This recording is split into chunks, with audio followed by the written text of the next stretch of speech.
اللہ تعالیٰ نے معاف کرنے کا حکم نہیں دیا. آپ کو کوئی گلٹ کر نہیں سکتا معاف کرنے کے لیے, کوئی بھی نہیں. میری ایک چیز کچھ لوگ آپ کو پتہ ہے یہ بندہ ہے, اس نے آپ کے ساتھ دھوکا کیا ہے اور دھوکا ہی کرنا ہے آگے بھی. جی. ایک بچی کی شادی ہوئی ہے, اس سے پہلے بچے کو چھوڑ گیا, جو اس کا یوز کر سکا اس عورت کا, نہ پیسہ نہ کچھ اور, پھر بھی وہ معاف کرے اس کو جب اس کو پتہ ہے آگے بھی یہی کچھ ہوگا. معاف کرنے کا مطلب کیا ہے آنٹی جی؟ تو یہی پوچھ رہی ہوں نا. میں یہ کہوں گا آپ سے کہ کسی کو معاف کرنا اس کا تعلق آپ کے جذبات سے ہے, لیکن کسی کے ساتھ کیسے معاملہ کرنا ہے اس کا تعلق معاف کرنے سے نہیں ہے. وہ دو الگ الگ چیزیں ہیں. میں آپ کو اپنے ذاتی ایک بات بتاتا ہوں. میرا ایک ملازم تھا, اس نے میری کمپنی میں کام کرتے ہوئے مجھ سے بہت زیادہ چوری کی, ٹھیک ہے. مجھے کورٹ بھی اس کو لے جانا پڑا. کورٹ لے جانے کے بعد کیس میں جیتا, پیسے ریکور ہوئے, سب کچھ ہوا. بعد میں وہ بہت شرمندہ تھا. آ کے اس نے مجھ سے معافی مانگی. میں نے کہا ہاں میرے بھائی ہو تم, معاف کیا میں نے. کام نہیں کرو گے میرے لیے کبھی تم, نہ میں تمہارے ساتھ کبھی کام کروں گا, لیکن اگر تمہیں کبھی کسی چیز کی ضرورت ہو, تمہیں کچھ چاہیے ہو, یا کوئی ایڈوائس, جیسے میں تمہارا پہلے بھائی تھا ویسے اب بھی بھائی ہوں, لیکن ایک لائن میں نے ڈرا کر دی, اس معاملے میں تم قابل اعتبار نہیں ہو, اس چیز میں تم آؤٹ ہو. نہیں, لیکن جیسے بچی کو ویزے کے لیے آپ نے یوز کر لیا, اولاد سے پہلے اب بھاگ گئے, چلے گئے, یہ ہوا وہ ہوا, پھر کبھی آپ کا ٹائم آیا, آپ کو کوئی ضرورت پڑ گئی, تو آپ سوچے میں معافی مانگ لوں. نہیں, وہ تو میں نے کہا نا, میرا فارمولا آپ استعمال نہ کریں نا. نہیں تو مطلب اگر آپ معاف نہیں کرتے تو آپ گناہ گار تو نہیں. نہیں, کس نے کہا؟ اللہ, میں نے بتایا تھا نا کہ اللہ تعالیٰ نے معاف کرنے کا حکم نہیں دیا.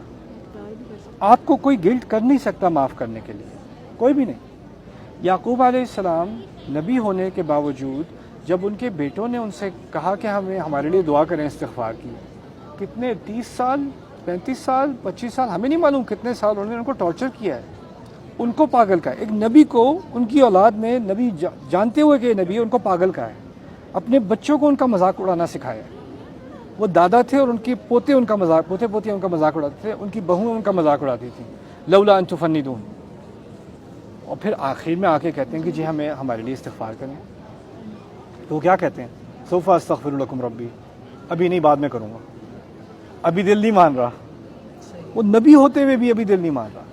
رسول صلی اللہ علیہ وسلم کے پاس کیونکہ فتح مکہ ہو گئی تھی نا, تو جس نے بھی اسلام قبول کر لیا اس کے پچھلے پورے گناہ معاف, یہ تو ہم سب کو معلوم ہے. جی. تو وحشی کو بھی خیال آیا کہ میں تو پکڑا جاؤں گا, مجھے بھی اسلام قبول کرنا ہے. وحشی جس نے حمزہ کا قتل کیا تھا, ٹھیک ہے, اور جو ان کے جسم کے ساتھ ہوا تھا وہ ہم سب کو پتہ ہے.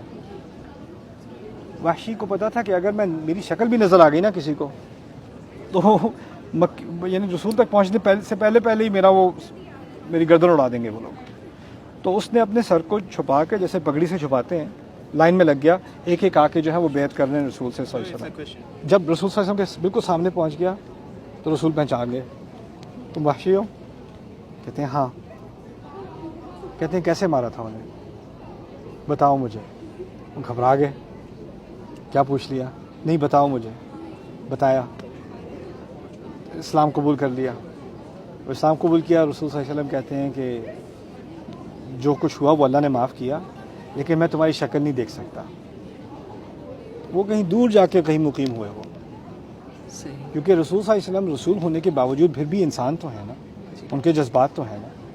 تو معاف کرنے کی حدود ہوتی ہیں, اور پھر اس کے علاوہ معاف کرنا لازمی نہیں ہے.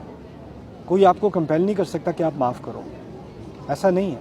اللہ نے آفر دی ہے کہ اگر کرو گے تو یہ ہوگا, لیکن جو کرنے میں بھی چانس ہے کہ دوبارہ وہی کچھ ہوگا نا, تو پھر جو قابل اعتبار نہیں ہے وہ نہیں ہے. نہیں ہے. کہتے ہیں نا کہ مومن کبھی بھی ایک ہی اس سے نہیں ڈسا جاتا. بالکل. معاف کرنا اور ہتھیار ڈالنا دو الگ باتیں ہوتی ہیں. بہت چلیں جی, شکریہ.